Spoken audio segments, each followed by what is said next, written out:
Capricorn, hi! Welcome to Mystic Queen PH at titingnan natin ang energies coming to you in the next 7 days from the time na mapanood nyo yung reading na to. Dahil ito ay isang timeless reading, anytime na mapanood nyo to, as long as makaka-resonate kayo, this reading is for you.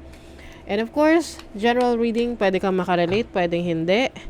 And another reminder, hindi po ako magme-message or magfa-follow sa inyo para mag-offer ng services. Mag-ingat sa mga fake accounts and scammers. Kung gusto niyo ng private reading, go to my website, mysticqueenph.com. Okay, yung link nasa description or comment. So let's see, Capricorn.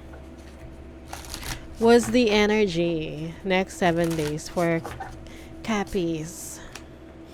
Virgo energy, clearing. O yung iba sa inyo, kayo nagde-declutter.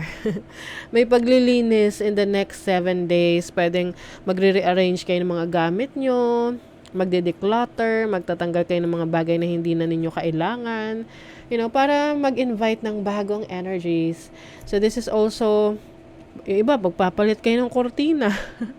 Or may mga rearrange kayo sa bahay nyo. No? To make it more homey and, comfortable. Ayan.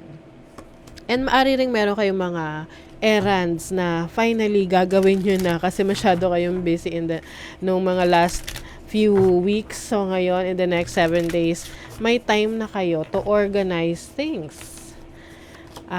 Waning crescent, syempre, kailangan din ng pahinga. Kasi yung iba sa inyo, maraming mga nangyari, no? Last month, then the months before. So, ngayon lang kayo nakakabawi para makapagpahinga. And, if you are stressed, no, yung iba sa inyo na laging may masakit sa katawan nyo, subukan nyo na maglublob sa maligamgam na tubig na merong asin. Yung asin is yung kung pwede Epsom salt, pero kung wala kang Epsom salt, yung nabibili sa palengke, yung mga rock salt, kasi talagang yun, galing sa dagat, 'di ba? Oo.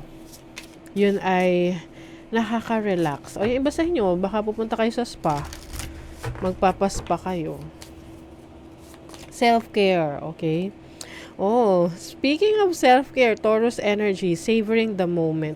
Some of you, Capricorn, nakakaramdam kayo ngayon or nakaka-experience kayo ng paggaan ng kaperahan ninyo, no?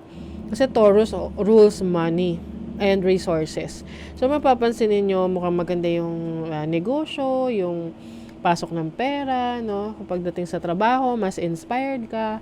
So, mas nagiging productive ka. And let's see what other energies for you. Overall energy ng mga Capricorn next 7 days. The High Priestess. This is your instinct, your intuition.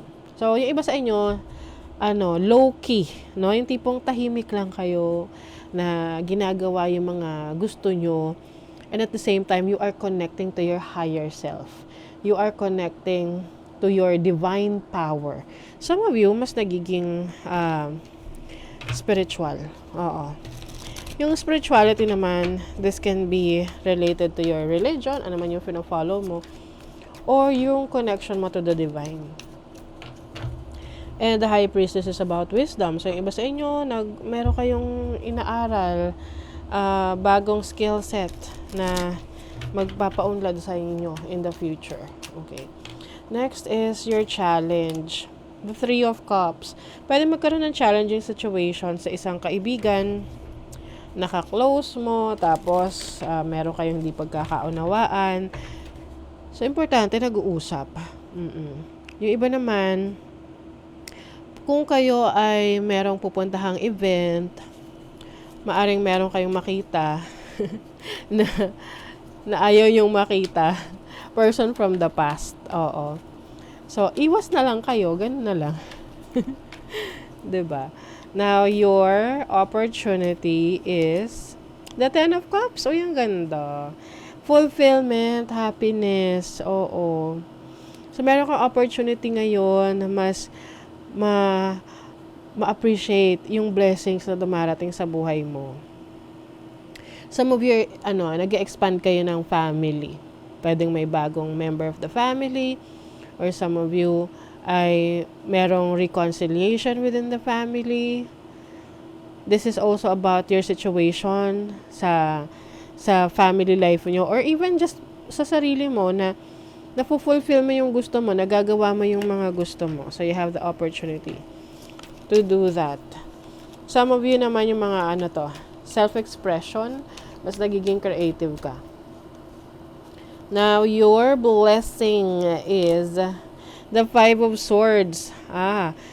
Conflict siya, pero blessing siya. So, I see this as pag-aayos. Kung meron kang nakasamaan ng loob or someone na meron kayong conflict, maaring in the next 7 days, magsusorry tong taong to, or ikaw, kung ikaw yung alam mo, ikaw yung may kasalanan, or merong maaayos, may mapag-uusapan. Maaring meron lang hindi na pagkaunawaan, misunderstanding, miscommunication. But ang importante is open kayo to talk, to discuss. And then, meron nga rito, meron kayong bibigyan ng chance, sa buhay nyo, na maging part ulit ng buhay nyo. Now, your focus, temperance, being enlightened.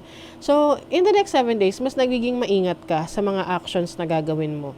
Kumbaga, you wanna make sure na pag may ginawa ka, ito ay may execute mo ng maayos, yung hindi nagpapadalos-dalos. Kasi ayaw mong masayang ang effort mo.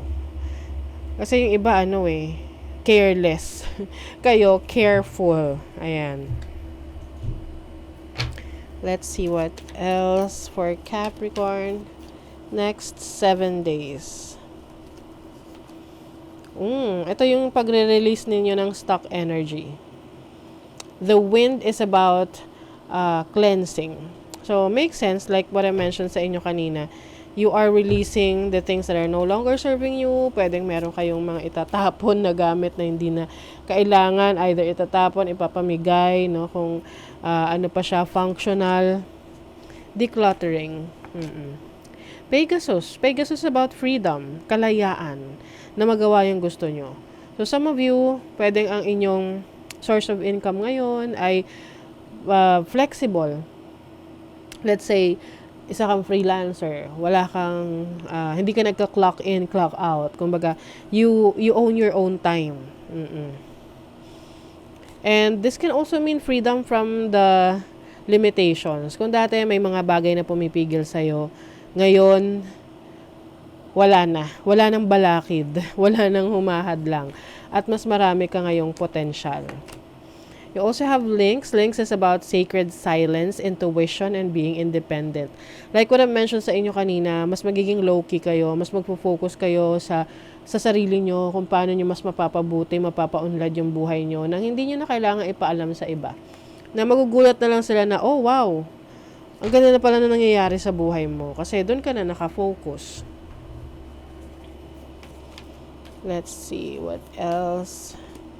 Risk, some of you, magte-take ng risk. Napaka-importante rin naman yan, taking a chance. Every risk is a success when you're committed to learning and growth. So, syempre, well-calculated risk pa rin. And then, surprise. Wow, in the next 7 days, may surprise, Release your expectations and be open to surprise. Wow, so exciting to. Merong surprise para sa inyo in the next 7 days. So, that is your reading, Capricorn. Thank you so much. See you again.